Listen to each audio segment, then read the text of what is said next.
आप सभी को जय मसीह की हिंदी बाइबल क्लास में आपका स्वागत है। आज हम लोग परमेश्वर के भय के विषय में कुछ बातों को सीखेंगे।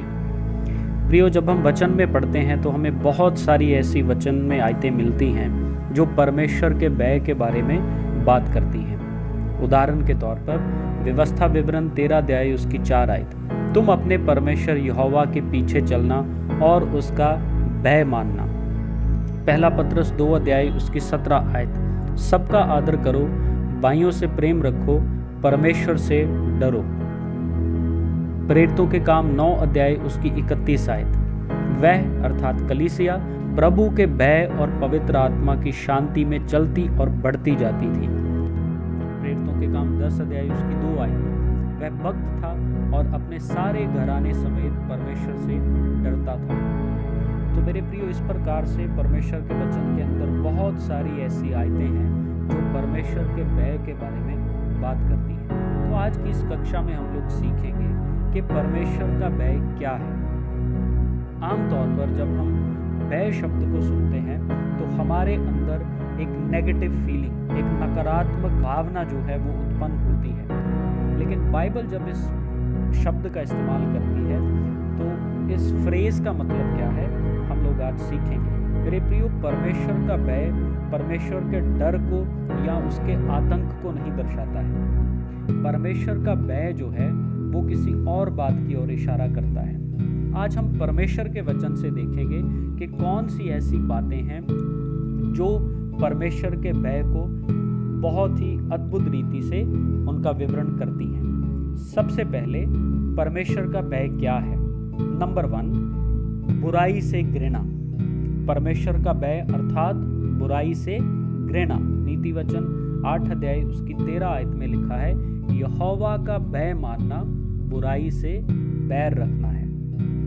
नंबर 2, यहोवा का भय मानना अर्थात बुद्धि। भजन संहिता 111 उसकी 10 आयत में लिखा है, बुद्धि का मूल यहोवा का भय है।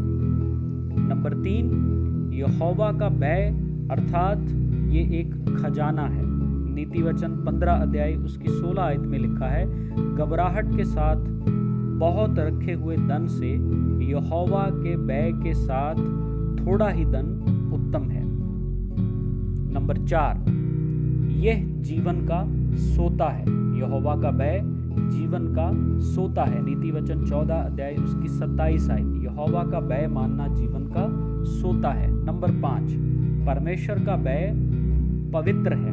भजन संहिता 19 अध्याय उसकी 9 आयत में लिखा है, यहोवा का भय पवित्र है, ये शुद्ध करता है।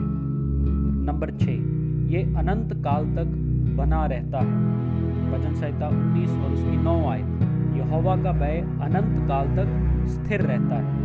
और नंबर 7, यहोवा का भय ईश्वरीय है। इब्रानियों की पत्री 12 अध्याय उसकी 28 आयत में हम पढ़ते हैं, उस अनुग्रह को हाथ से ना जाने दें जिसके द्वारा हम भक्ति और भय सहित परमेश्वर की ऐसी आराधना कर सकते हैं जिससे वह प्रसन्न होता है।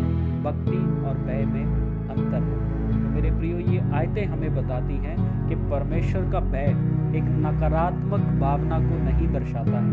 वो हमारे अंदर एक डर को, एक आतंक को पैदा नहीं करता है, वरन परमेश्वर का भय बुराई से घृणा है। परमेश्वर का भय बुद्धि है। परमेश्वर का भय खजाना है। परमेश्वर का भय जीवन का सोता है। परमेश्वर का भय पवित्र है। परमेश्वर का भय अनंत काल तक का है और परमेश्वर का भय ईश्वरीय है। May God bless you.